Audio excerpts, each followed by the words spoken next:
16 April रोजी गुन्हे शाखा युनिट क्रमांक 2चे पोलीस हवालदार विशाल पाटील यांना मिळालेल्या माहितीनुसार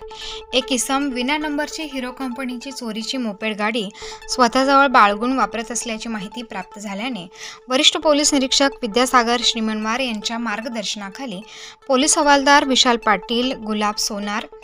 नंदकुमार नांदुर्डीकर, सुहास क्षीरसागर शंकर काळे, पोलीस नाईक नितीन फुलमाळी, पोलीस अंमलदार संजय पोटिंदे, प्रवीण वानखेडे अशांनी सापळा कारवाई करून इसम रोहित राजेंद्र पगारे वय वर्ष 25 यास हिरो कंपनीची प्लेझर मोटारसायकलसह ताब्यात घेऊन त्याच्याकडे अधिक विचारपूस करता त्याने व त्याच्या साथीदार राहुल देवदास मुसळे वय वर्ष 46 अशांनी मिळून हिरो कंपनीची प्लेझर मोपेड मोटारसायकल ही 5 ते 6 वर्षापूर्वी सिटी सेंटर मॉलच्या मागील पार्किंगमधून चोरी केल्याची कबुली दिली आहे। सदरची गाडी मकरंद दामोदर जोशी वय वर्ष 34